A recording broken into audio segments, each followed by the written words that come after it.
Penny with Pennywise Coaching, and I'm here with some awesome clients, Kim and Ben, and they have graciously agreed to share a little bit of their experience with financial coaching with me and kind of what that journey has been like for them. And everybody I work with is a little bit different. Some people have a lot of debt, some people have no debt.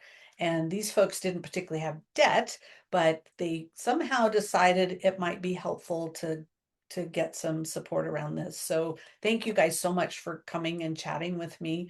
I just like to hear from you about where did you start? Where are you now? What did you gain? What were your fears? So I'll just let you riff a little bit about what, maybe start with what brought you here. That would be a great kind of what somebody might be thinking or feeling.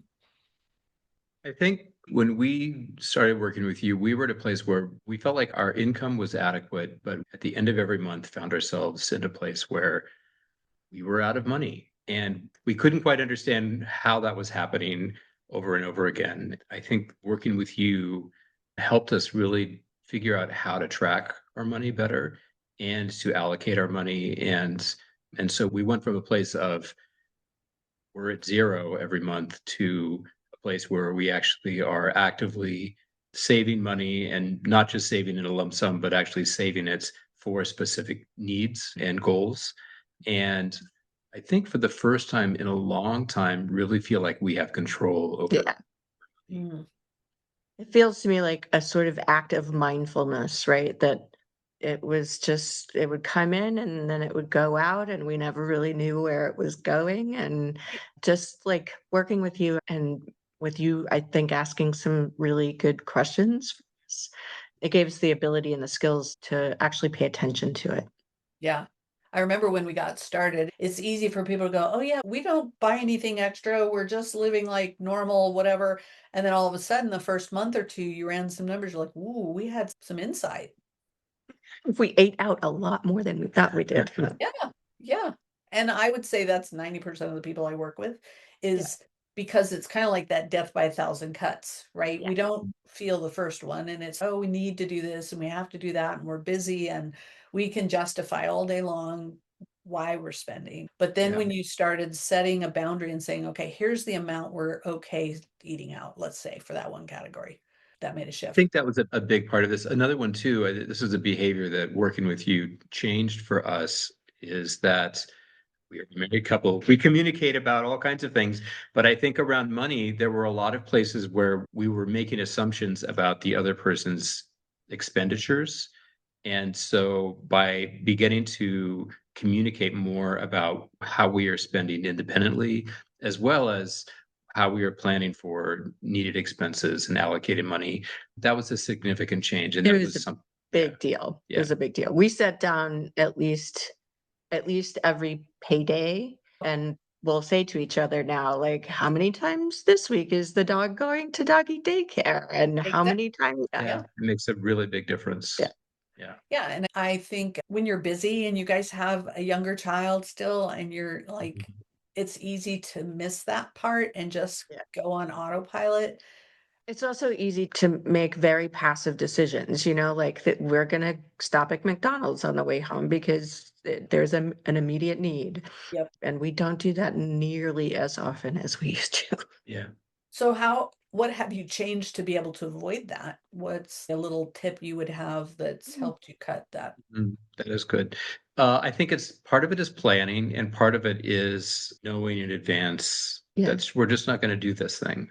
That's just not going to be the option. Yeah, it's like, it used to be just like a gut response, and now we stop ourselves. And like, that's not where we want to spend the money this time. Yeah. Right.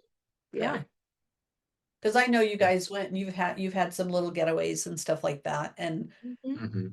it's when you can do that, it seems like you enjoy that more than the 10 times through the drive-through or whatever. Sure. Sure. Yeah. I think the other thing is if you are spending money without thinking about what that is taking away from, Right. it's easy to spend until all of a sudden you don't have any money, True. or you're in the hole. You've racked up credit card debt or whatever it may be. Yep. If you've made the plan ahead that this month, and this is what we're where we are now, I think we're going to spend X number of dollars on eating out. And that can be spent any number of ways, it doesn't matter. But we know that if we're going to go out on like a Friday night date night, and that's an expense we want to have, we know that's against a amount that we've set aside Yeah. versus just sort of spending profligately. Yeah. Kim, what would you say is one of the biggest things that you've taken away from, we've worked together 6 months at this point now. Mhm. What's changed for you? Well, I think that we now feel like we have control over our money instead of the other way around. Mm. Penny, I think that it's been really wonderful to work with you because I think you're very just pragmatic and practical, and you really ask a lot of the right questions in terms of like, okay, so is that where your values are? Is that where you really want to spend your money? So I do think that just in terms of the way that you prod, are you really doing the thing that you want to be doing and for the right reasons? Like that's been really helpful for us, I think, to go from a place where we felt helpless to a place where we felt like we were in control, you know? Yeah. Yeah, Yeah. there's an empowerment there that's, I think, Mhm. come directly from working with you. Yep. Yeah. What was your fear when you came to financial coaching? Did you have any preconceived ideas or worries about working with a financial coach? Well, I will step in to say we were initially pretty concerned about your fee. Yeah. And honestly, like this is really no exaggeration. We went from like at the day before payday, we would have essentially zero in the bank. Okay. And now we have like $13,000. So we've come a long way in a short amount of 6 time. months. Yeah. Yeah. Yeah. And you And paid me. and I paid you. Yeah. Yes. Yes. And I appreciate you saying that because people say that to me all the time, like, oh, that's going to be a lot of money. And how can I afford that? I don't have any money. Yeah. And I Right. don't fully understand it, except for that when you focus on something and you want it and you do the work, it comes and it pays you back in Mhm. spades, That's right? absolutely correct. Yeah. Yeah. We can say that with definitively on this side of the situation. I think my fear going into this was that without knowing you and who you were, that we were going to be put on some kind of financial starvation diet. Yes. And right. And that, it was going to be all pain for the gain. And that hasn't been the case. That has not been the case. And so that's actually been really heartwarming. And Yeah, then that's huge. it's huge. We still go out to dinner. We have taken a couple of little weekend jaunts. We've got some things planned for some longer vacations. And so it certainly has not been a Deprivation. yeah, right. I think I realize that, and probably still I should be better at that, that some people think I'm going to come tell them how to spend their money and that you can't have any fun and you need to cut off all the things that bring you joy. And I really believe that this is a marathon, not a sprint. And we have to have some joy along the way to keep doing it. Sure, maybe you could have double that in savings at this point if you would have done nothing. But I know my personality is one that if I go hard really fast, I won't sustain it. And Yeah.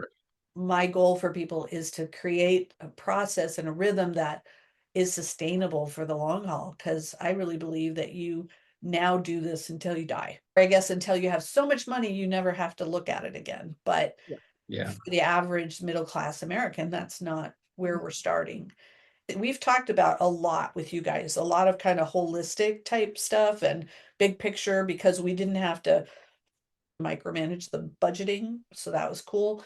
We've also talked about big picture stuff like everything from raising kids and retirement and jobs and those pieces that I suspect most people wouldn't necessarily know you might get from working with a financial coach.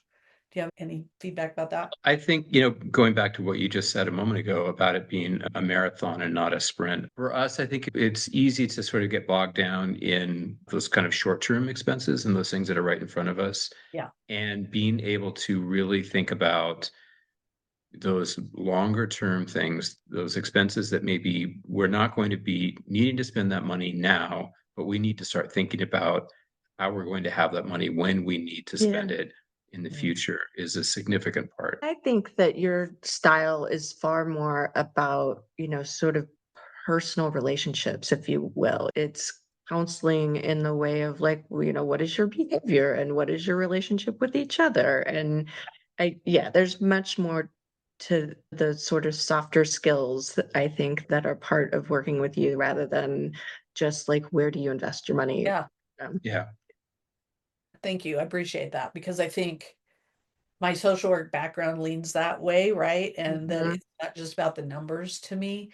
It is Yep. about your relationship with each other, with money, with kids, with friends. It should not be about do it my way. It's about finding your way that's going to work for you. I mean, it strikes me, but certainly you are completely non-judgmental. Good. That's And my that goal. helps. Yeah, I Yeah. mean, that helps a lot when you're talking about money and it's like, It's a very vulnerable place, yes, Oh, it right? absolutely it is. is. Yeah. Yeah. Yeah, and I think our society has shaped us up to be like, we don't talk about money. You don't ask people what they make, and you don't ask them how old they are or whatever, And you just think, Yes. where did those rules come from? I think that is a big fear for people is that I'm going Mhm, to come in on this high horse and tell you what all you've done wrong or something. And mhm, mhm. it's not productive, I don't think. And that's not what people need when they finally get brave enough to ask for some help. Yeah, no, it felt like we were in this together. Yeah, good. Yeah. Yeah. Yeah. Anything else that you would tell a friend or colleague or somebody about whether this is a good fit for them or what they might want to consider doing? I would recommend you highly. I think like we were talking about, it certainly ended up being worth the money for us. I think we needed it. We needed a sort of kick in the pants in terms of like paying more attention to this, and you certainly helped us do that. So it did it. I think for anybody who is struggling and feeling like they don't have the tools available to them to really understand how to control their finances, you were very helpful in that regard and certainly got us in the right direction really quickly. Mhm. That's great. Well, I appreciate you sharing and working with me, and I hope that our friendship continues, that it doesn't Yeah. just stop Yeah. here. You have great insight to what you're doing, and you guys have done great work. And so kudos to you for doing, and Thank I'm you. excited to see what, the next Yeah. journey is for you. Thank you. Thank Thank you. you. Thank All you right. very Thanks, much. guys.